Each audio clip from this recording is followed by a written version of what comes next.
보세요. 미당 서정주죠. 그럼 이 미당이라는 말부터 좀 설명 좀 해드릴게요. 이게 고창에 가면 미당 서정주 문학관이 있거든요. 고창 전라북도. 그리고 고창에 가면 판소리 박물관이 있고요. 제가 좀 시간이 코로나 시기가 아니면 저는 문학기행 가면 코로나 끝났는데. 그러니까 끝났는데 2학기 때 한번 제가 그 가이드를 한번 해드릴게요. 가이드 전문이에요. 나 가고 싶어요. 그러니까 다 가고 싶어. 여러분 춘천에 저를 김유정. 그냥 강의로 볼 때하고 가이드 하는 것도 완전히 달라. 어쨌든 고창에 판소리 박물관이 있고 신재로 생가터가 있어요. 신재로 알죠? 판소리 후원한 사람. 신재로 생가터가 있고 또 하나가 이제 바로 서정주 문학관이에요. 미장 서정주. 저는 여기 한 너댓 번 갔는데 여러분 한 번도 안 가보셨죠? 예. 그러니까 그것도 공부. 양평에 박물관 짓고 있대요. 자, 근데 미당이라는 말은 뭐냐? 제가 이야기를 하려고 하는 이유는 자, 미당 여러분 뜻 몰랐죠? 이게 알았어요? 나는 아직 시인으로서 집을 짓지 못했다. 이 서정주 같은 대단한 분이 우리는 뭐라고 해야 돼? 미당 서정주 이해 가십니까? 나는 시인으로서 아직도 집을 못 짓는 상태다. 이런 뜻이라니까? 근데 이제 어떤 분이 그럴 때 이 미당 서정주를 이게 한자를 몰라갖고 야 말당 서정주 이게 말당이잖아, 맞죠? 이거 위를 길게 하면 끝말자고 위가 적으면 이게 아닌 밑자거든요. 이렇게 읽으면 무식하다고 해요. 말당 서정주가 아니고 미당 서정주. 자, 됐죠? 이름 호에 대한 이야기. 자, 그래서 서정주. 자, 이 서정주는 뭐 워낙 유명한 시인이기 때문에 이 생명파 시인이죠. 서정주 맞죠? 그래서 이 서정주는 이 생명파 시인은 누가 있죠? 유치원, 그다음에 서정주. 생명파는 알아요? 네. 고등학교 때 들었던 거. 그다음 한 명 더 있어. 자, 오장하는 이 보은 있죠, 보은. 보은이란 충청북도 거기 가면 오장한 문학관이 있어요. 이거 오장환으로 박사 학위 받으신 분이 누군지 알아요?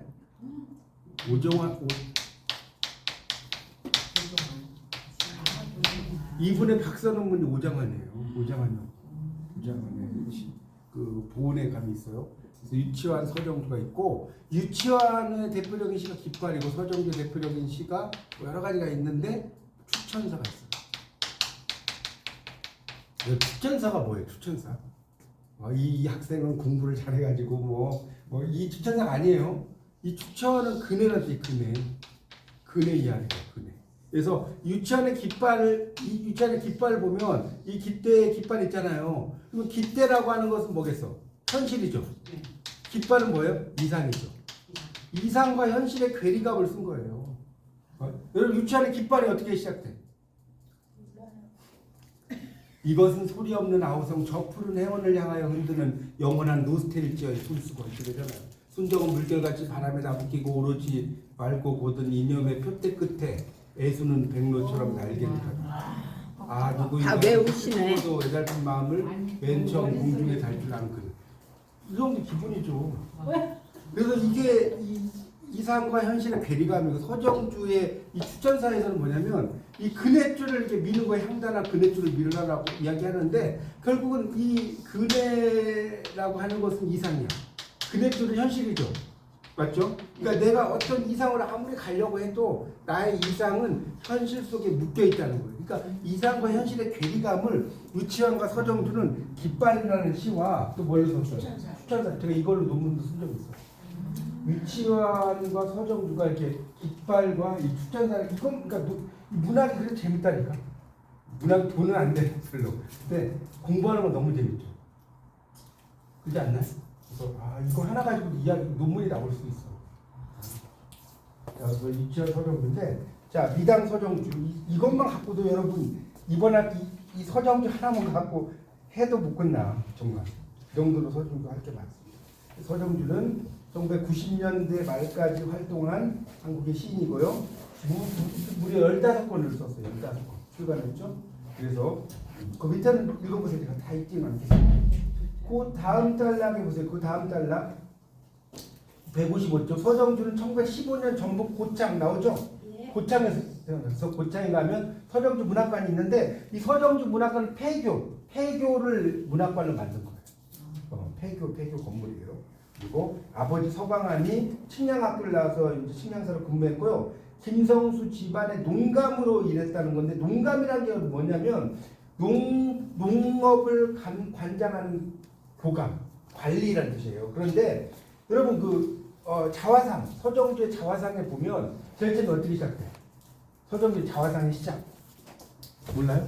애비는 종이었다. 시작부터 애비는 종이었다 시작된다니까. 서정주 자화상을 보면 야 자기가 자기 아버지 진짜 애비는 종이었다로 시작된다고요. 그러니까 엄밀히 말하면 이것도 종이라고 할 수는 없다니까. 근데 이제 이렇게 표현하는 거예요. 애비는 종이었다로 시작되는 시가 있어요. 제가 시간 관계는 다. 근데 엄밀히 말하면 종은 아니고 높은 위치에 있는 사람이에요. 근데 그 김성수 이분이 고려대에 세운이잖아요. 그 김성수 집안에서는 이제 관리자였는데 이제 이렇게 시작되는 시가 있습니다. 그래서 이 아버지 덕분에 끼어 있어서 한학 신식 교육을 다 받았다는 게 나오죠. 그리고 이제 신학문도 배웠다고 나와요. 그리고 줄포, 부안 뭐 이쪽이 있잖아요. 지금 그쪽이에요. 줄포라는 거. 그쪽에서 이제 있었고 신문명을 접했고요. 학업 성적도 뛰어났어요. 5년 만에 마치고 중앙고등보통학교 입학했죠. 그러다가 이제 이 사람은 가만히 있는 사람이 아니야. 여기 가면 으쌰으쌰해. 그래가지고 광주 학생운동 주모장, 태학 뭐 이렇게 학적을 두고 막 그래요. 그러니까 이게 한 곳에 이렇게 좀 집착해서 공부를 못해요. 보면. 그리고 156쪽 보면 자퇴한 뒤 유랑 생활을 하고 나서 뭐 여기 보면 나오죠. 여러 상징주의 시도 읽었고요. 톨스토이 모방했고 그 다음에 더 가장 중요한 게 뭐냐면 석전 박한영 대종사의 문화생으로 입문해서 뭘 공부했단 말이야. 불교를 공부해요. 그리고 서정주 시가 되게 깊은 이유가 뭐냐? 불교적이에요. 서정주 시가 되게 불교적이에요. 그래서 1935년 중앙불교전문학교 입학을 했고요. 중앙불교전문학교를 중도에 그만둬요. 그래서 신춘문예 동아일보에 또 당선이 됩니다. 그래서 뭐 여러 가지가 나오는데 이 서정주는 시 세계가 되게 많이 바뀌어요. 그러니까 예를 들어서 화사지, 뭐 기촉도, 가장 대표적인 게 동천, 질마제시 이런 게 대표적인 시집이에요. 화사가 뭐예요? 화사가 뭐예요? 화사가 몰라요? 꽃뱀. 이것만 가지고 또 할 얘기가 끝도 없어. 꽃뱀지? 네, 꽃뱀. 그러니까 화사가 꽃뱀이라고요. 그러면 여러분 꽃뱀을 가지고 생각나는 게 뭐예요? 꽃뱀. 우리가 등골 빼먹어. 그건 아니겠지? 아니 그건 아니고 또 그렇게 이야기하는 게 이게 아니라 꽃이라고 하는 것은 뭐예요? 자 보세요. 이게 꽃은 미죠. 아름다워.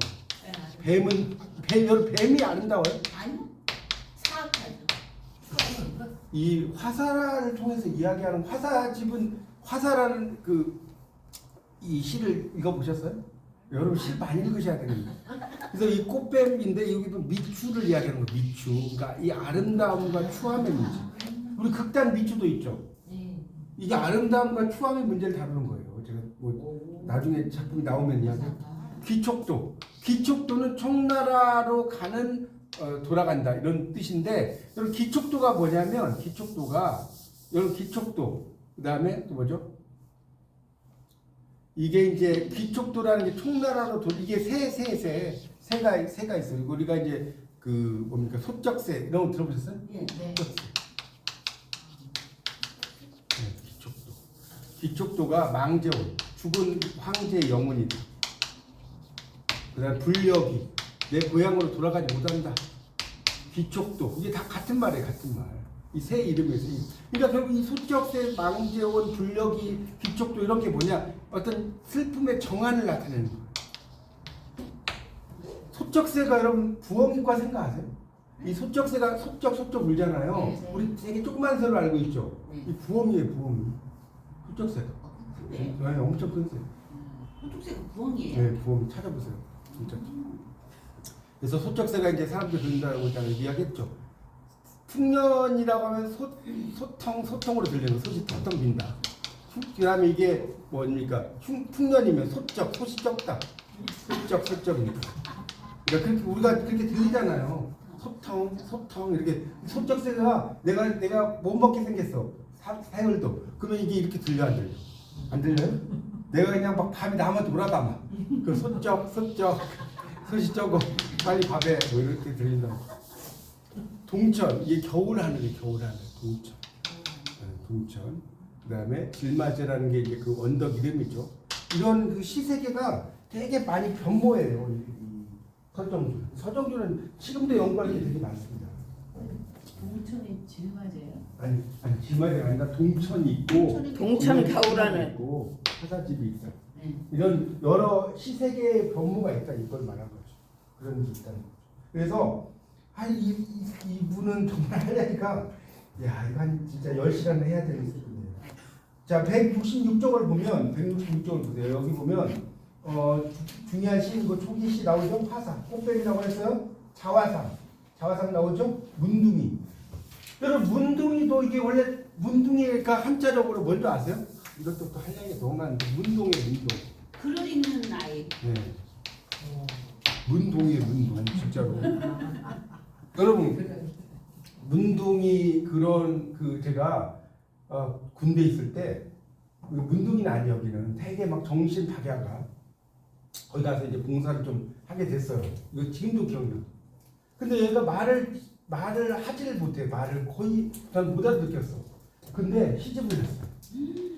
시집을 냈는데 난 진짜 이 시집의 제목을 보고 깜짝 놀랐어. 지금도 제가 군대 제대한 지가 몇 년입니까?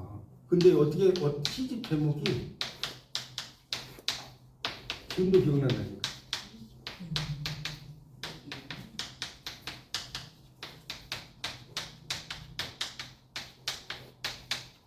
이런 제목의 시를 꼭 썼어요. 우리들이 놀기에는 너무도 작은 한 시 제목이 이해가요 뭔 말인지? 야 그래서 야 이게 정말 이 문학적이거나 이런 거는 그거가 상관이 없구나 많이 느낀 적이 있었는데 하여튼 보세요. 그래서 여기 보면 이제 운동이 뭐 이렇게 나왔죠. 생명력의 추구를 이야기했고요. 서정주 씨의 또 다른 주제가 영원성 두 번째입니다.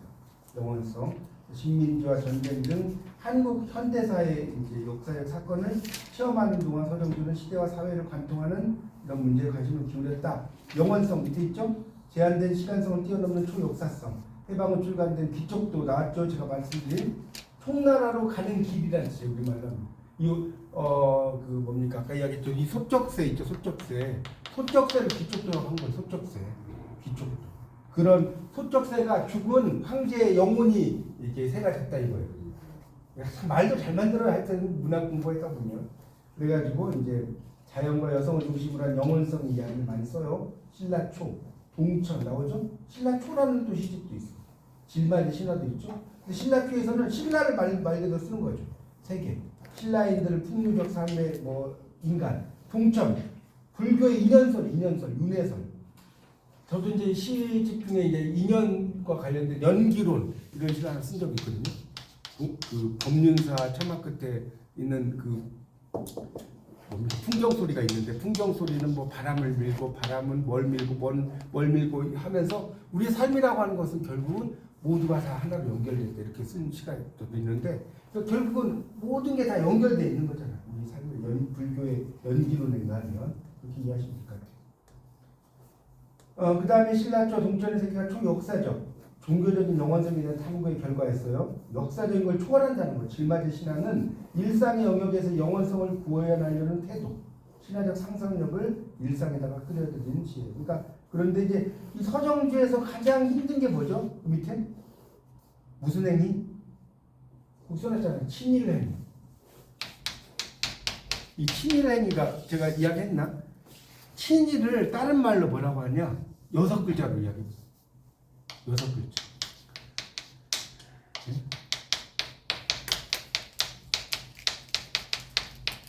체제 수능주의라고 하는 거예요. 그 일본의 체제에 수능을 했다. 친일, 그러니까 여러분 친일은 이건 누구나 아는 이야기야. 여러분 이제 국문학과를 다녀. 뭐라고 쓰는 게 좋아요? 체제 수능주의. 있어 보이잖아요. 그죠? 이렇게 쓰는 거라니까. 그래서 그런 것들을 이야기해서 오장 마스이 송가. 오장 마스이 송가라고 들어보셨어요? 안 들어봤어요? 이제 오장 마스이 송가가 뒤에 또 설명이 나오면 알려드릴게요. 할 얘기가 너무 많네.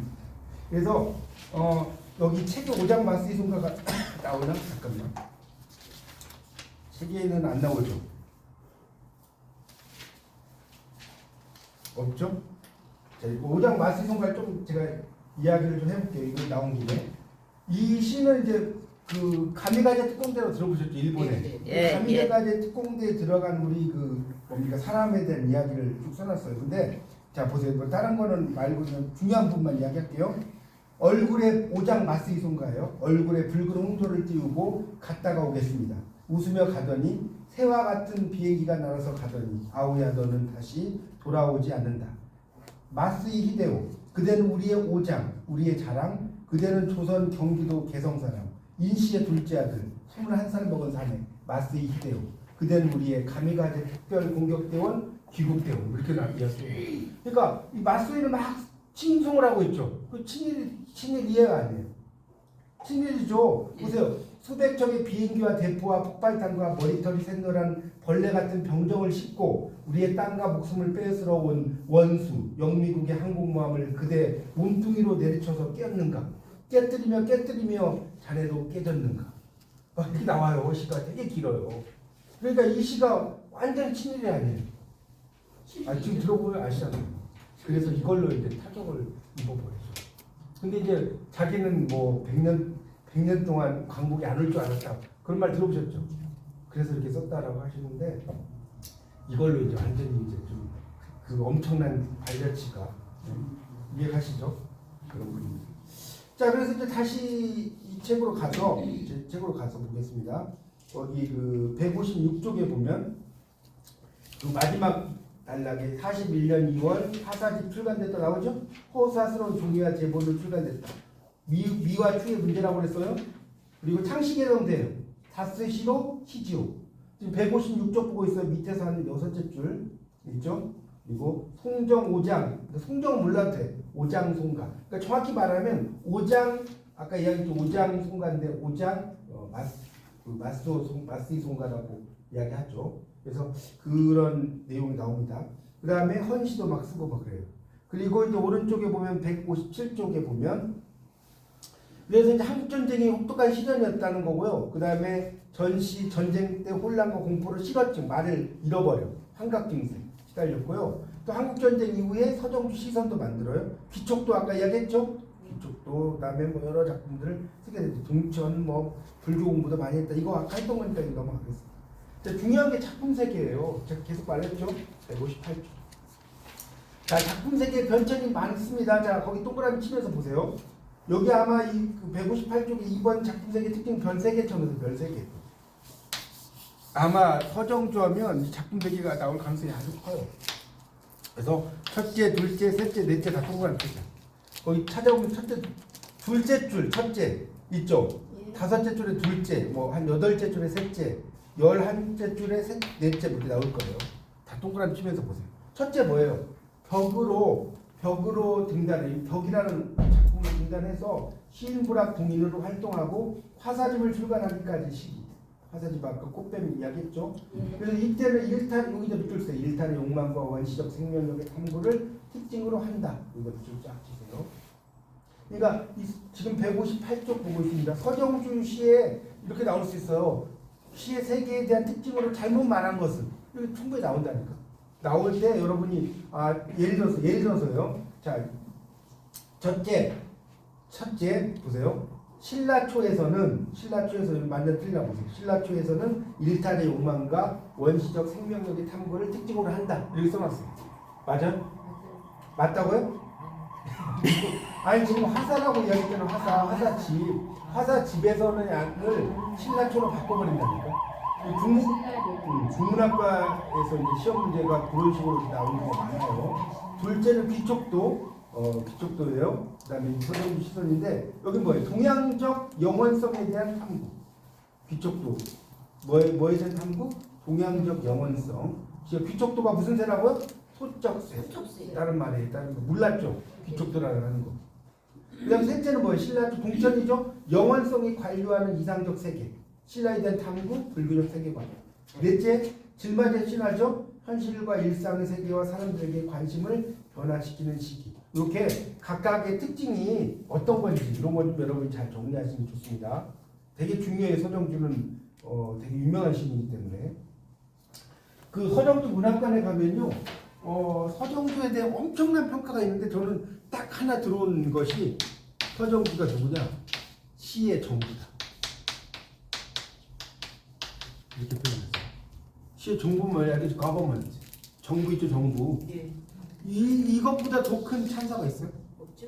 시의 정부라고까지 칭송을 한다는 거야, 비평가들이. 정말. 그 정도 말 다 한 거잖아요. 그 정도로 평가하는 정도로.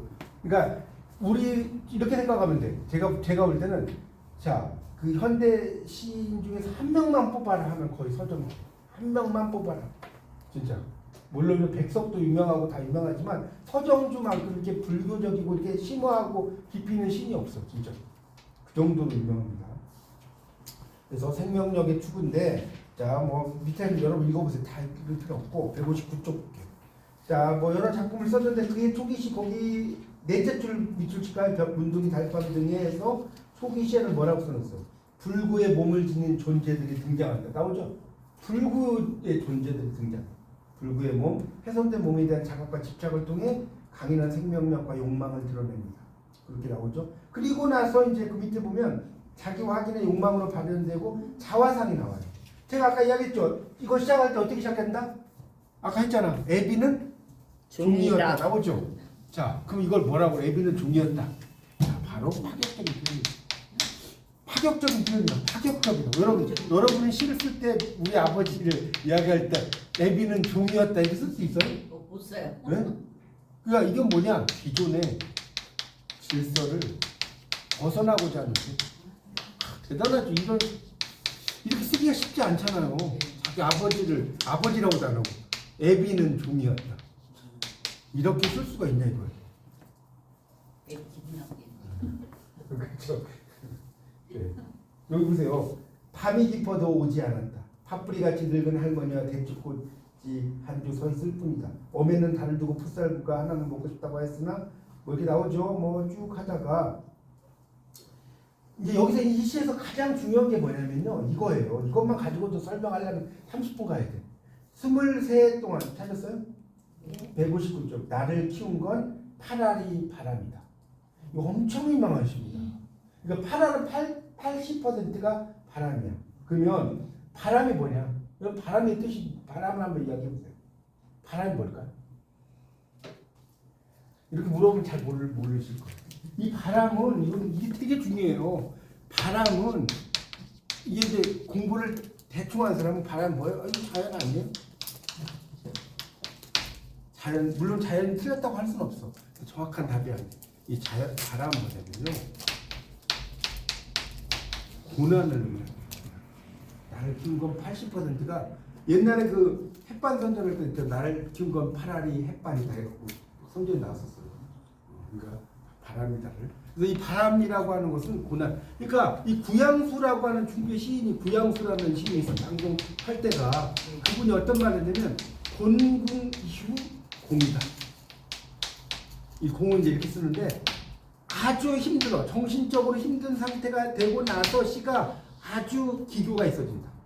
아주 유명한 말이에요. 곤궁이라는 누가 있다고요? 구양수. 그러니까 이제 바람은 뭐다? 고난이구나. 내가 정말 그러니까 우리가 시인이 정말 유명한 시인들이 왜 1910년대부터 40년대 나오냐? 힘들었어요? 안 힘들었어요? 힘들었을 때 시가 써진다는 거예요. 요즘은 그때보다는 안 힘들잖아. 그냥 유명한 시인들 여기 그때 다 나오잖아요. 그렇죠? 공이다 라는 거고 그 다음에 이제 또 하나 이야기를 안 할 수가 없는데 허균이 나와요. 여러분 나중에 보시겠지만 허균, 홍길동자. 허균이 또 어떤 말을 하냐? 강산의 도움이란 말이에요. 이 말들 너무 멋있잖아요. 문학을 하면 미친다니까 이 말들 너무 멋있어. 강산의 도움이란 말 쓴다니까. 이것도 자연이라는 뜻이 아니에요. 뭐 공부를 대충 하자면 자연을 이게 아니라 뭐라고 할까? 고난.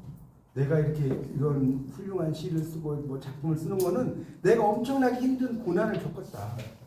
그런 것이 이걸 이제 그러니까 곤궁 이후 공이나 강산의 도움이나 나를 키운 건 파라리 바람이었다나 같아요 달라요. 네, 같죠. 이런 게 이제 비교 문학 공부하는 거예요. 제가 주로 제 전문이 이거예요. 동서양을 왔다 갔다 하는. 자, 그래서 다시 이 파란 파란이 바람이었다라는 걸 이야기하고요. 넘겨보세요. 그래서 뒤에는 넘어갈게요. 그래서 이 시에서는 160쪽입니다. 억압적인 현실뿐 아니라 그 현실에 몸담고 있는 자신의 모습까지 부정함으로써 문학적 출발을 선언한다는 거예요. 그래서 좀 내려다 보면 나오는데 밑줄 써요. 그가 발견한 반제도적 일탈의 세계 안에서 자기 동일성을 성취하고자 한다. 이런 말 있죠. 이게 뭔 소리인지 알겠죠? 애비는 종이었다라는 말은 우리는 아버지는 종이었다도 쓰면 이상하잖아요. 그렇게 썼다는 건 반제도적이라는 거죠. 제도권을 벗어나 버리려고 하는 거예요. 그래서 지금 계속하는 게 나오잖아요. 봐요. 애비는 종이었다라는 나오죠. 그 밑에. 이 시의 파격적 진술은 벙어리, 문둥이, 안전뱅이를 통해 타자적 존재들의 강렬한 육성과 비슷한 특징을 보여준다. 불구의 몸을 지닌 타자들이 근원적 결핍에 대한 인정을 통해 자기 확인의 목망을 추구하듯이 가난과 불행, 수치와 죄의식을 당당하게 인정함으로써 자기 존재의 독자성을 나타내는 토지로 역전시킨다. 서정규 씨가 이렇게 되게 강력해요. 그러니까 이 생명파를 또 다른 말로 뭐라고 하는지 아세요? 생명파. 또 다른 말로. 인생파라고 합니다. 인생파. 여러분 생명파로만 많이 배웠잖아요. 이 생명파라고도 하죠. 인생파라고도 한다는 거예요. 실제로. 생명파 시인을 인생파라고 해서 인생의 어떤 힘들, 고난 이런 걸 노래한 시인들입니다. 자, 그 뒤에는 여러분들 읽어보세요. 제가 이거 다 하려면 끝도 없어요. 자, 162쪽으로 넘어가서 영원성의 축으로 넘어가요. 영원하다. 이게 되게 중요하다고 아까 말씀을 드렸습니다. 자, 이 영원성은 그러면 뭐에 영향을 받았다? 아까 했잖아요. 불교는 윤회설 있잖아요. 우리가 죽으면 이렇게 동물로도 갔다가 이렇게 윤회설 아닙니까? 불교를 모르시더라도. 그래서 그의 시에 나타나는 영원성의 테마는 보편성과 시간성이라는 이름으로 바꿔 설명할 수 있다라고 나오고 있습니다. 그래서 이제 그런 내용들을 이제 막 써놓은 게 요거니까 요건 읽어보시고 서정주 이건 중요하지 않고. 그래서 이제 이 서정주의 시에서 또 중요한 걸 요약을 좀 할게요. 요건 좀 필기를 좀 하십시오. 이 서정주의 시에서 그러면 자 요약을 좀 해야 될 이 영원성 시적인 주제가 있어요. 이 서정주 시에서 영원성의 시적 주제. 자, 이 영원성 시적 주제는 이 서정주는 쓸게요. 자연 1이라고 쓸게요. 2, 3, 4. 자, 자연을 노래하는데 주로 꽃이나 벌이 되게 많이 나와요. 꽃이나 벌이 왜 나오느냐? 벌은 꽃에 가서 이제 우리가 양분을 빨아가지고 꿀 만들잖아요, 맞죠? 그러니까 이거는 상관관계라는 거예요. 이게 결국 돌고 돈다는 거예요. 꿀과 그러니까 결국 이것도 연기론적인 측면으로도 볼 수가 있는 것이고 영원성의 측면으로도 볼 수가 있는 거죠. 꽃과 벌이 되게 많이 나와. 서정주 씨 읽어. 또 하나 이제 여성이 또 많이 등장합니다. 서정주 씨에서 여성이 많이 등장. 그래서 이 누님, 그냥 여러분 서정주의 국화잎에서 있죠. 한성이 국화꽃을 피우기에 봄부터 소쩍새는 울었나 보다 하다가 뭐죠? 누님 그러니까 누님인데 어떤 누님? 먼 젊음의 뒤안길에서 이제는 돌아와 거울 앞에 선 내 누님같이 생긴 꽃이요. 이렇게 이야기를 하셔야 돼요. 내 누님같이 생긴 꽃이요. 이 뭐냐? 바로 중년 여인의 원숭이. 또 할 얘기가 너무 많네. 자 봐요. 우리가 일반적으로 국화라고 하면 잘 봐요. 오상고절. 맞죠? 서리를 오만하게 여기는 높은 절개. 국화는 그 절개 아니 절개? 맞죠? 근데 갑자기 서정주 시인은 국화를 어떻게 하냐? 내 누님같이 생긴 꽃이요 라고 해요. 자, 이런 걸 뭐라고 하냐? 자, 오늘 또 멋있는 단어 하나를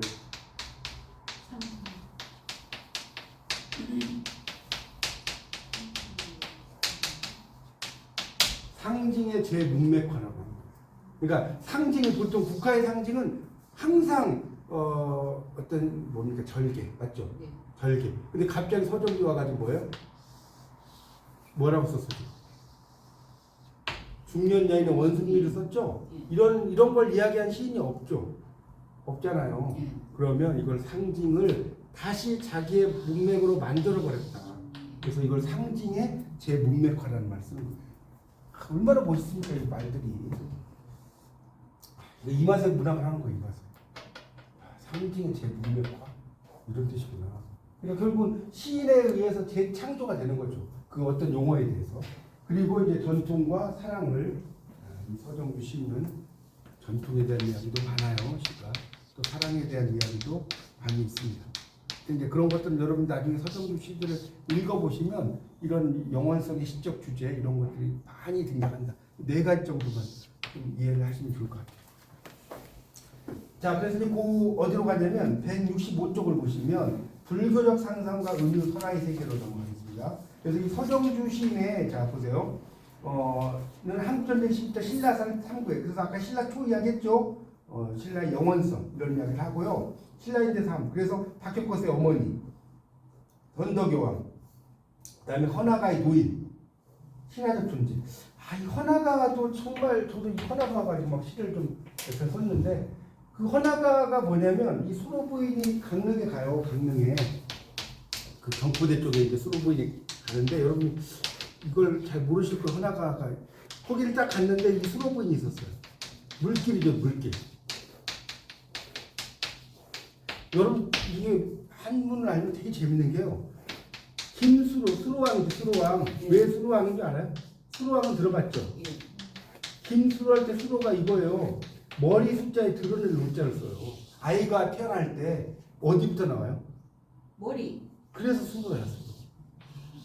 수로가 수로. 그 왜 이 수로 부인의 수로는 뭐예요? 수로가 물길이죠. 예. 물길은 뭘 의미해요? 양수. 아이가 들어있는. 이게 되게 이게 스키모하다니까. 수로만 가지고도 한자를 분석을 해보고. 근데 어쨌든 이 수로 부인이 이제 갔어요. 근데 이 어디냐면 엄청난 벼랑에 뭐가 있냐면 철쭉꽃이 피어 있는 거예요. 철쭉꽃이 피어 있어. 이 수로 부인이 야 나 이거 갖고 싶다고 그래. 철쭉꽃 갖고 싶다고. 근데 이제 이 옆에 이 견우노웅이라 있어요. 견우노웅. 그러니까 소를 끌고 가는 늙은이죠. 그렇죠? 제가 예전에 이거 시험을 하면 됐어. 소 끌고 가는 늙은이를 4글자로 뭐라고 했더니 어떤 분이 암소노인이다. 암소노인. 견우노웅이 생각이 안 나가지고 암소노인. 이해가요? 견우노웅이. 그러니까 이 암소를 끌고 가는 늙은이가 소를 팽개쳐 놓고 그러니까 결국은 암소라고 하는 것도 제가 볼 땐 자기 부인이었을 거예요. 신화적으로. 자기 부인 팽개쳐 놓고 예쁜 이제 수로 부인이 갖다 달라고 하니까 그냥 맨발로 가. 완전 암벽 등반 가요. 그래가지고 이걸 꺾어가지고 이제 바치는 이야기가 뭐예요? 이 헌화가입니다. 그 한가에 나오는 이야기입니다. 여러분 3학년 정도 가면 한가 배우실 거예요. 자, 하여튼 그래서 2학년 2학기 때도 한가 배우니까 그때 또 좀 공부하실 거예요. 어쨌든 그러니까 보세요. 여기 공부할 게 되게 많은 거예요. 하나만 들어가려고 해도. 그래서 이제 신라초에 이제 이런 이야기가 나옵니다. 그래서 신화적 존재, 노인의 존재가 이제 어떤 노인일까 이런 것도 되게 많아요. 그래서 이제 그 신라초라고 하는 게 역사적인 사실. 그러니까 신라의 노래가 향가인 건 알죠. 향가라는 게 시골 노래라는 뜻이 아니라 그 향자가 시골 향자가 아니에요. 신라를 가리키는 거예요. 향가라고 하면 이 한자 노리거든요. 향가. 이 향자가 시골이 아니라니까. 이걸 모르는 사람은 시골 노래가 아니라 신라의 노래를 향가라고 합니다. 신라의 노래. 아시겠죠? 나중에 여러분 다음 학기에 배우실 거예요. 모든 시간으로. 자, 하여튼 그런 이야기가 나옵니다. 넘어가 보세요. 자, 166쪽으로 가보면 이제 두 번째 단락. 그러나 평산의 비판에서 영원성의 세계를 절대하고자 역사와 삶을 예술화하는 경향이 봉천 아까 겨울 하늘이라고 했어요. 나타납니다. 그래서 불교 인연설과 윤회설이다. 이것도 아까 설명했어요. 그래서 세상의 모든 존재가 어울리고 있다는 거예요. 유추적 사고의 원리로 간주된다. 그래서 서정주는 자아 및 자아와 관련되는 모든 것의 관계를 끝없이 순환하고 반복하는 과정으로 이해한다라고 나옵니다. 그래서 여기 이제 시가 쭉 나오죠. 이게 뭐냐면 인연설화조라고 168쪽에 보세요. 인연설화조 나오죠. 이렇게 길어요 시가. 이 시가 되게 재밌습니다. 읽어보면 보세요. 좀 볼까요? 166쪽. 언제든가 나는 한 송이의 모란꽃으로 피어 있었다. 이게 사람이 꽃으로 갈 수도 있는 거죠. 윤회설이니까. 한 예쁜 처녀가 옆에서 나와 마주보고 살았다. 그 뒤 어느 날 모란꽃 잎은 떨어져 누워 메말라서 재가 되었다. 곧 흙하고 한 세상이 되었다. 그래 인해 처녀도 죽어서 그 언저리에 흙 속에 묻혔다. 흙에서 태어나 흙으로 가잖아요. 그것이 또 억수에 비가 와서 모란꽃이 사이어된 흙 위에 재들을 강물로 쓸고 내려가던 때 땅속에 기어있던 처녀의 피도 따라서 강으로 흘렀다. 그래 그 모란꽃 사윤재가 강물에서 어느 물고기의 배로 들어가 그 혈육에 자리했을 때 처녀의 피가 흘러가서 된 물살은 그 고기 가까이서 출렁이게 되고 그 좋아서 뛰던 고기를 어느 하늘가의 물새가 와서 치어먹은 뒤에 처녀도 이내 햇볕을 따라 하늘로 날아 올라가서 그 새의 날개 곁을 스쳐 다니는 구름이 되었다. 어때? 기가 막히죠? 그러니까 모든 것이 이렇게 연결됐다는 거를 지금 다 읽은 것도 아니에요. 이렇게 멋있게 써놨어요. 봐보세요. 장난이 아니죠? 그러니까 제가 왜 한 사람을 뽑으려고 하면 서정주를 뽑아야 된다는 것을 아시겠습니까? 시가 상당히 깊어요. 내용 자체가. 자, 168쪽. 그래서 여기도 나오죠. 이 시에서 모란꽃과 나는 하나의 고정된 실체가 아니라 끝없는 윤회의 계기를 상징한다. 계기. 이 계기라는 걸 우리가 영어로 뭐라고 하냐면 모먼트라고 합니다. 모먼트. 우리가 공부하다 보면 뭐 경의적 모멘트 이런 말 들어보셨어요? 안 들어봤어요? 순간. 그래도 순간. 이게 이제 순간이라는 뜻인데 이게 어떤 의미로는 계기라는 의미도 들어가 있어요. 모먼트란 말 자체가 계기.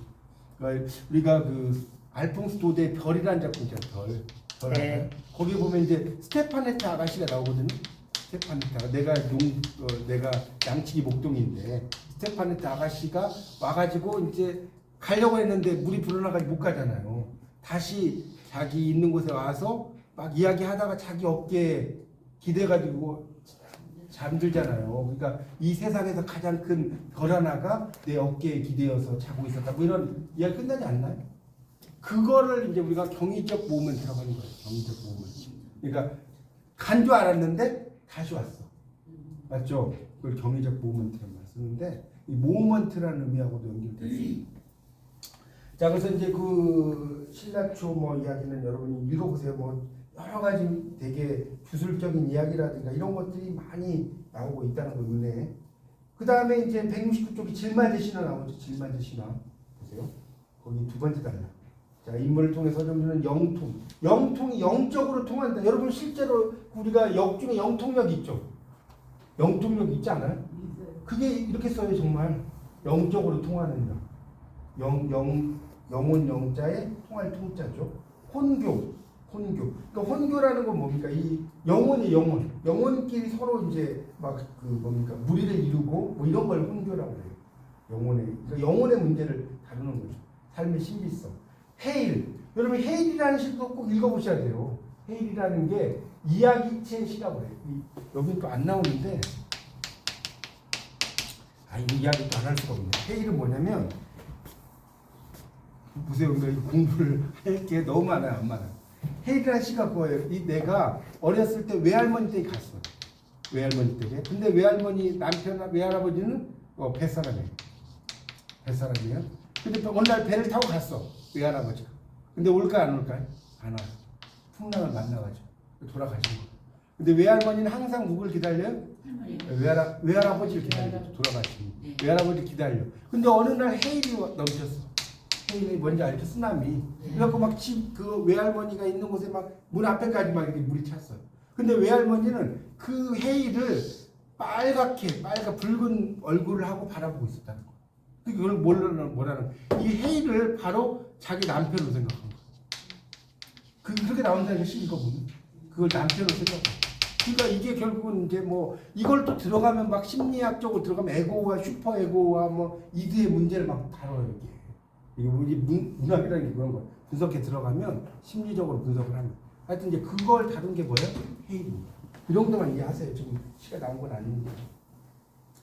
그래서 뭐 그런 여러 작품들의 이제 이야기가 혼교라는 게 뭔지 알겠죠? 영혼과의 만남 뭐 이런 정도로 보시면 돼요. 그러니까 이게 할아버지 영혼이라고 생각을 했다는 거예요. 헤일 자체를.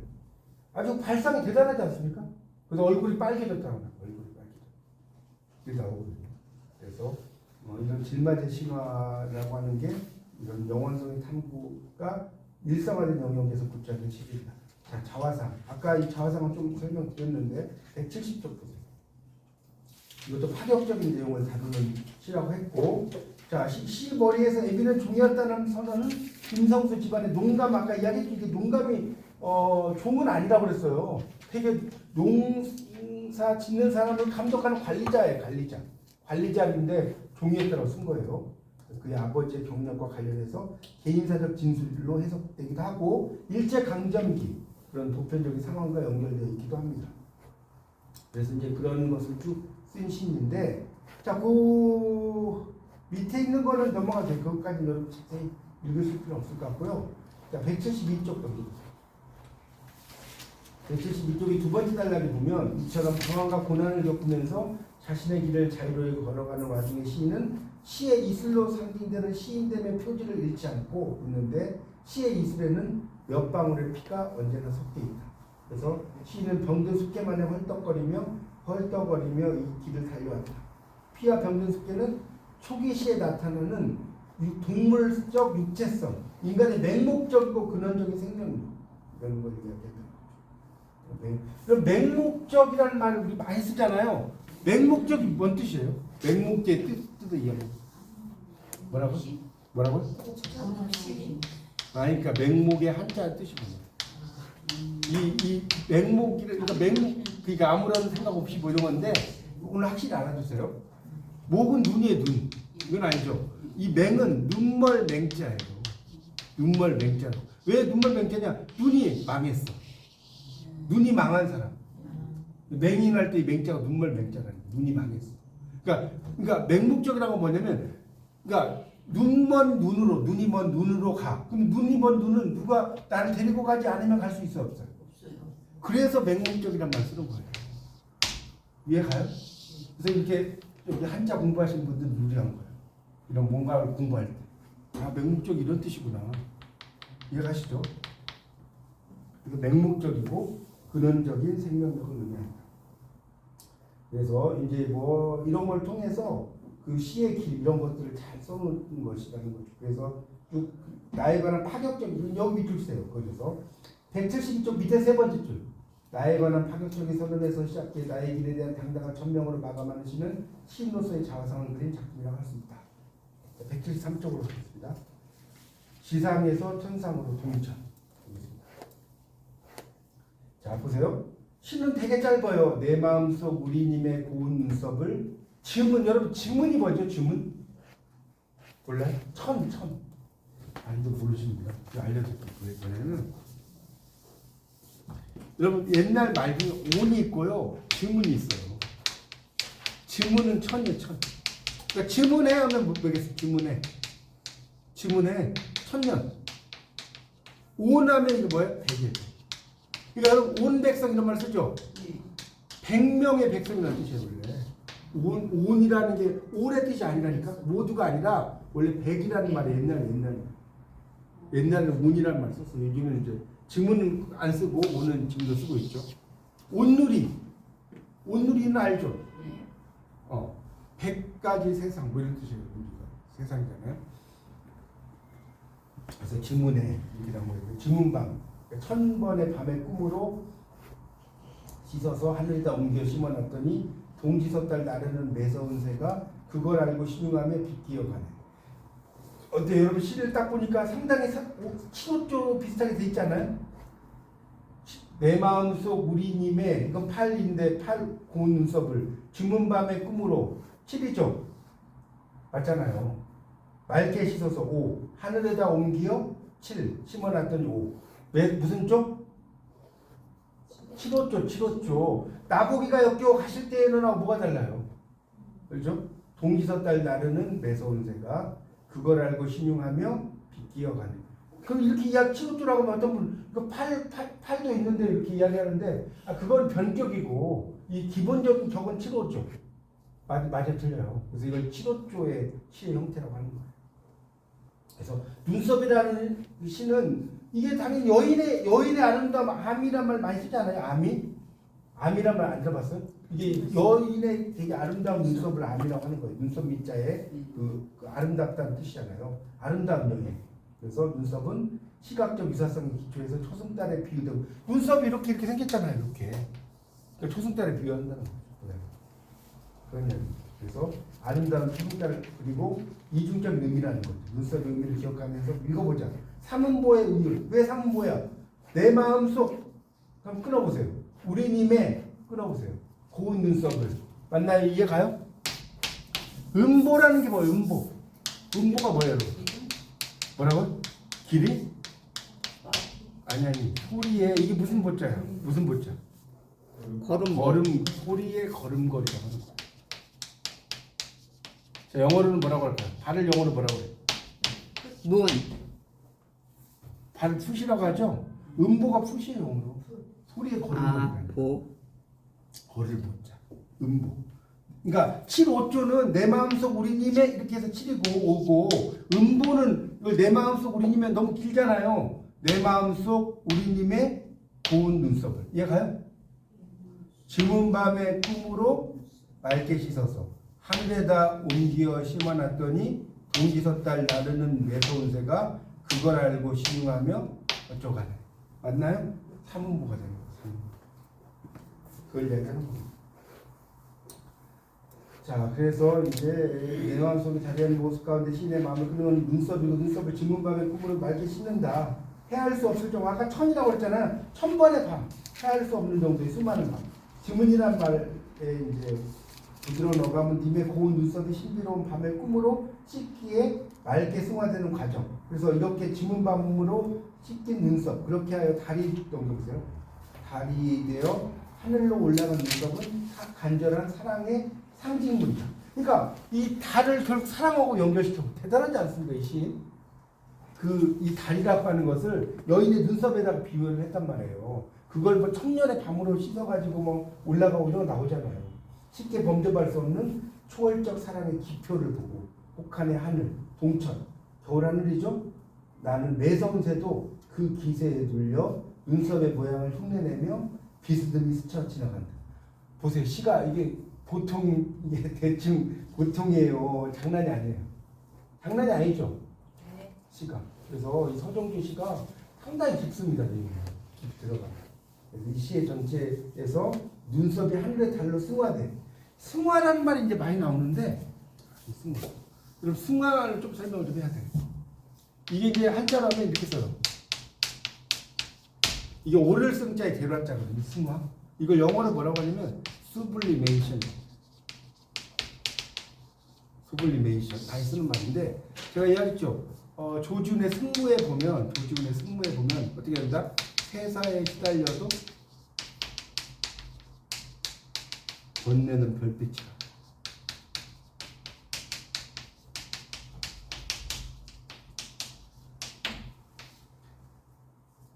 이 승무를 친단 말이에요. 그 여인이 승무를 치는데 세사에 시달려도 내 번뇌가 뭐예요? 별빛이 돼버린다. 내 힘든 내 어떤 그 여인이 승무를 치려면 얼마나 고난이 있겠습니까? 그 고난이 이 승무춤 속에서 승화시켜버려요. 여러분도 그런 경우 있잖아요. 내가 막 여러 가지로 힘들어. 그러면 어떤 뭐 운동을 하든가 공부를 하든가 뭔가 이렇게 빠져있잖아요. 영화를 본다든가. 그러면 어때요? 그냥 잊어버리죠. 여러분 뭐 걱정할 게 없으면 뭐 그런데 일반적으로 그렇잖아요. 그런 걸 뭐라고 한다고요? 승화라고 해요. 수블리메이션. 자, 그렇게 이제 볼 수가 있습니다. 그래서 이게 이제 상당히 이 시를 읽어보면 깊은 내용이고, 그 밑에 이제 성녀 한물대기 한숨이라고 하는 게 이게 그 서정주의 아까 무슨 신화? 질마제 신화라고 했죠? 질마제 신화에 대한 이야기예요. 되게 길어요. 질마제 신화의 그 이야기로 돼 있어가지고 거기 175쪽 보세요. 신은 여러분 읽어보시고 아이를 낳지 못해 남편에게 소식을 얻어주고 혼자 살다 죽은 한물댁을 질마제에서 반듯하고 단정한 외모를 지닌 여인이다. 한물댁의 단정한 외모는 불행한 처지와 대조되어 짙은 비극의 음영, 그러니까 어두운 그림자라는 뜻의 음영이라는 걸 드리고요. 이 시에서 중요한 것은 한물댁을 바라보는 질마제 사람들의 시각이다. 한물댁을. 그래서 그 마음 넉넉하고 선량해서 비극의 주인공인 한물댁을 지극히 긍정적 여인으로 바꿔놓습니다. 그러니까 이 성녀라고 하는 게 뭐냐면 돌석자의 여자잖아요. 맞죠? 돌 여자라는 뜻이 직역을 하면. 그러니까 아이를 낳지 못하는 여자를 이렇게 한자적으로 표현한 겁니다. 성녀라는 말을 이런 걸 우리가 뭐라고 하냐? 에펠레이션이라고 합니다. 이름 붙이기.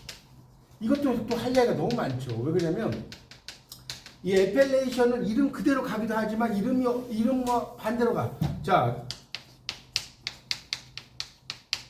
김동인의 뭐죠? 김동인의 감자. 감자 있죠? 김동인의 감자 있잖아요. 거기 주인공 여자 주인공이 복녀야 복녀. 그럼 복녀니까 복이 되게 많은 여자잖아요. 맞아들래요. 근데 이 여자는 복도 치질도 없는 여자. 무슨 말 이해가요? 복녀라는 김동인의 작품의 여자 주인공이 복녀라고요. 그러니까 이 에펠레이션은 이름과 그대로 이름대로 갈 수도 있고요. 이름과 정반대로 갈 수 있어요. 이게 또 에펠레이션의 묘미예요. 무슨 말 이해가요? 그러니까 예를 들어서 우리가 진수성찬, 식객에 나온 서영만의 식객에 나온 진수와 성찬 있죠? 이 남자 주인공이 진수고 여자 주인공이 성찬이잖아. 둘이 나중에 사랑하는 이야기 아니에요? 그런 이야기 있어요. 근데 그러면 이런 것들은 이름 그대로 갔잖아요. 에펠레이션이. 근데 에펠레이션은 이름 그대로 갈 수 있지만 이런 거 반대로 갈 수 있다니까. 그런 것도 여러분이 알아두셔야 돼요. 그래서 176쪽으로 다시 가보면 그래서 비극적 주인공인 한물댁을 긍정적 요인으로 바꿔놓는다. 이렇게 하면서 쭉 설명을 하고 있어요. 뭐 그래서 보면 한물댁이 모시바사를 지날 때 모시잎들이 뒤집힌 것은 그녀가 지닌 알 수 없는 힘 때문이다. 주술적인 힘. 한물댁이 사람을 웃기는 힘을 가졌다. 그 웃음은 마치 옥석에 핀 꽃처럼 조용한 아름다움을 지니고 있어서 웃지 않을 수 없는 위력을 가지고 있다 하면서 쭉 설명을 하고 있습니다. 나중에 이제 수고신까지 돼버려. 쭉 내려가다 보면. 그래서 혼교의 물질화된 형식. 그러니까 혼교 이야기했죠. 영혼에 대한 어떤 믿음이라고 보시면 돼요. 쉽게 말하면. 솔바람 소리는 관용과 화해의 매개. 이야기를 하고 있습니다. 자, 결론. 그래서 이제 결론을 보면 서정주는 177쪽입니다. 60여 년에 시작 활동. 제가 시작도 몇 번 말씀을 드렸는데 다시 한번 이야기할게요. 시작은 우리가 이제 시작이라는 게 두 가지가 있어요. 또 다시 한번 설명합니다. 시작이 요 시작이 있고 요 시작이 있어요. 이것도 한자 써주세요. 그런데 이 보통 여러분 문학에서 시작은 요거예요. 시를 짓는 거. 맞죠? 근데 어떤 거 할 때 시작 이런 걸 쓰죠. 요 이 땅 안에 시작. 요 이 땅 안에 시작이 있을 거 아니에요. 요거는 이거 있어요. 비로소 시자. 이건 비로소 시자입니다. 요거는 시시자. 이해가죠? 시시자. 그러니까 이 시라는 것도 한자적으로 보면서 말씀 원자의 절사자예요. 절사자. 그러니까 이제 이걸 또 절에 사는 스님의 말은 진실하다. 이렇게 보기도 하지만 이게 이제 왜 또 절사자를 말씀 원자에게 절사자를 쓰느냐? 왜 쓸까요? 이야기 안 했나요? 이거는 절에 가면 뭔 소리? 풍경은 들어봤어요? 그 처마에 이렇게 물고기 같은 게 막 왔다 갔다 하잖아요. 이 바람에. 그러면 소리가 음악 소리 같이 나와야 안 나? 그래서 이걸 쓰는 거예요. 시는 무슨 성이 있어야 돼? 시는 무슨 성이 있어야 돼? 음악성이 있어야 되죠. 시자 하나 가지고 이렇게 설명할 게 많다니까. 시라는 거는 음악성이 있는 거예요. 운율, 리듬. 시작이죠. 이걸 말합니다. 그래서 이제 나중에는 보세요. 아이를 낳지 못한 결함을 가졌지만 비극 뭐 어쩌고저쩌고 하다가 어때요? 대지 무신으로 승화시킨다 이런 말이 나오죠. 그거 있잖아요. 우리말에 이렇게 찾잖아요. 땅의 여신으로 엄마 신으로 승화시켜. 그래서 한물댁을 비롯해 알매댁 뭐 이런 사람들은 생명력, 여인의 친화력. 그래서 본성에 따라 행동함으로써 우주와 섭리에 합치된다. 이렇게 아주 생명을 탄생시키는 능력을 지닌 생성의 주체일 뿐 아니라 한물댁과 같이 자신의 불모성마저도 자연과 교감하는 능력에 의해 승화시키는 포용과 감싸 안음의 인간적 표상으로 등장한다. 여기 나오죠? 이런 식으로 이야기가 되고 있습니다. 그러니까 이 질맞은 신화는 특히 길어요. 그러니까 서정주 시 중에 내용이 길다면 이거 다 질맞은 신화. 그렇게 보셔도 될 것 같습니다. 거의 산문시로. 그래서 이제 마지막 결론으로 하도 보죠. 마지막 결론이 그러면 이 서정주는 60년의 오랜 시작을 통해서 현대문학의 산 증인이 되었고요. 쭉 내려가지고 제가 아까 언어의 정부 이야기했죠. 시인 불호 밑에 봐요. 시인 불학의 족장 유종호 이분이 했죠. 대가적 풍모의 시인 김재홍 이분이 했죠. 언어의 정부 제가 이야기했죠. 고운 시인이었어요. 등의 표현은 그의 문학이 지닌 무게를 짐작하게 합니다. 보세요. 시의 정부라고 이야기하면 끝난 거죠. 언어의 정부, 시의 정부. 서정주의 시는 현대시의 미학을 구축한 전범으로 평가된다. 그러니까 규범으로 평가된다. 전통과 불교의 관련성 이런 걸 이야기했다. 정교수. 그리고 넘기세요. 178쪽의 불체줄 서정규는 한국 시사에서 시적 언어의 세련을 달성한 시인이다. 되게 세련된 말로 써요. 그런 거. 그 다음 단락에 보면 역사의식, 현실의식의 논란이 있다. 아까 제가 친일 이야기했죠? 5장 마스이송가 했잖아요. 그래서 친일행위와 반민주적 행위, 그래서 체제 수능주의도 이야기했고요. 친일행위와 독재정권에 대한 찬양 등의 현실행위를 문화 외적인 문제로 배제하고 178쪽 그 밑에 있어요. 따라서 다음에 문학적 성과만을 대상으로 평가할 것인가. 그러니까 서정기에 대해서 이렇게 이제 이야기하는 사람이 있어요. 정말 시 자체는 되게 멋지니까 이 사람은 위대하다. 아니다. 이 사람 이분은 일제와 친일했기 때문에 그래서 막 초등학교 시에는 뭐 중학교 시에 뭐 이분의 시를 뭐 빼야 된다. 이렇게 주장도 하고 막 그러고 있어요 지금. 이제 대학에서는 이제 여러분 국문학을 공부할 때는 당연히 워낙 유명한 시인이니까 하지만 뭐 그런 정도까지 이야기를 하는 경우가 있습니다. 하여튼 그래서 그 관계는 뭐가 답이다라고 이야기하기 힘들어요. 그건 여러분의 몫이에요. 여러분 생각의 몫입니다. 자, 그 다음에 마지막 서정연구에서 부각된 쟁점은 영원성 동그라미 주세요. 이거 계속 제가 이야기했어요. 서정규 씨의 핵심 가운데 영원성은 두 가지다. 탈속적, 근원적, 무시간적 공간으로 표현됨으로써 그러니까 속세를 벗어난다. 근원적, 무시간, 시간관념이 없다는 거예요. 그래서 지표가 됩니다. 영원성에 대해서 주목한다. 자, 이걸 조금만 더 설명을 좀 해둘게요. 영원성이라는 말 나와서 이 이야기를 그 밑에다 좀 쓰시면 좋을 것 같은데 이 서정주 시에서 영원성은 두 가지가 있는데 하나는 보편성이 있고 또 하나는 시간성이라는 게 있어요. 그래서 이 시간성이라는 건 뭐냐? 바로 시대와 사회를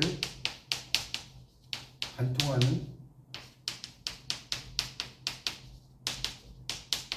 인간의 보편적 존재, 인간의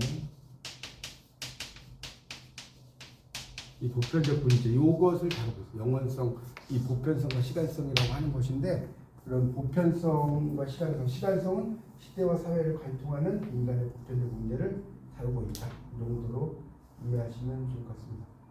그래서 이제 그 영원성 시적 주제는 아까 제가 또 이야기했고요. 그래서 요약을 하나 더 해야 그래서 요약이 하나 더 할게요. 그래서 이 서정주 씨의 필기하세요.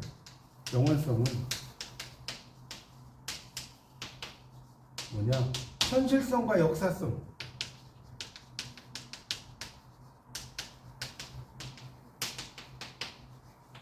휘발유처럼 시키는 내게로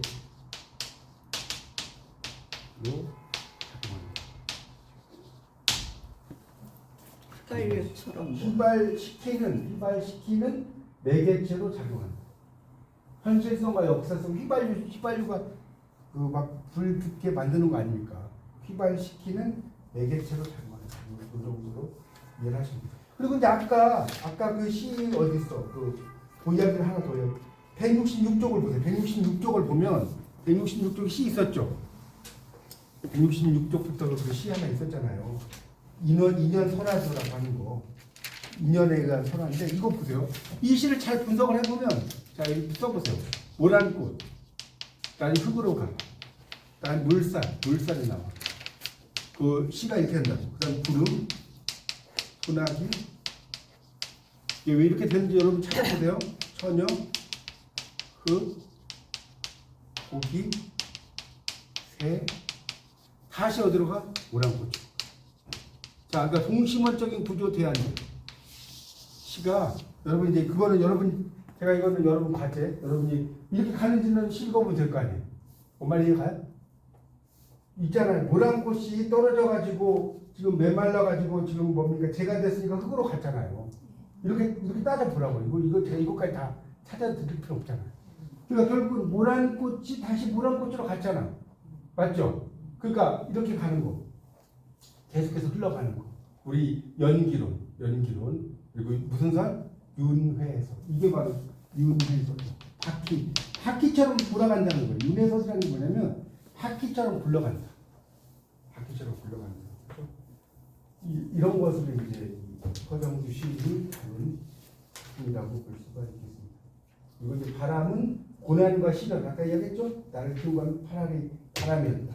이렇게 이야기를 한다라고 볼 수가 있습니다. 그러니까 어떤 시인의 정신적이고 육체적인 방황 이런 걸 바람이라고 한 거예요. 아까 그 자화상에서 나를 키우고 가는 바람이었다 기억나시죠? 네, 그런 것들을 좀 알아주시면 좋겠고, 그 아까 이 동천에 나오는 눈썹, 여기 눈썹이 여기 보면 내 마음속 고님의 눈썹이 어디 있습니까? 뒤로 좀 넘기면 173쪽에 있네. 173쪽에 나오는 이 눈썹은 뭐라고요? 여인의 아름다움의 상징이고 초승달에 비유된 것이고, 거기 보세요. 하늘에다 옮겨 심어놨더니 밑줄 쳐보세요. 하늘에다 옮겨 심어놨더니 173쪽에 밑줄 치라고요. 셋째 쪽에 그건 뭐냐? 달이 되어 하늘로 올라간 눈썹. 하늘에다 옮겨 심어놨더니 밑줄 치고 달이 되어 하늘로 올라간 눈썹. 달이 되어 하늘로 올라간 눈썹 이렇게 쓰시고, 아까 이제 했던 거에 좀 미진한 거 제가 말씀드리는 거예요. 쓰셨죠? 그다음 176쪽으로 가서 밑에서 여섯째 줄에 돼지 모신 밑줄. 돼지 모신으로 승화시킨다. 돼지 모신은 뭐냐면, 자 쓰세요. 이거 한자로 쓸게.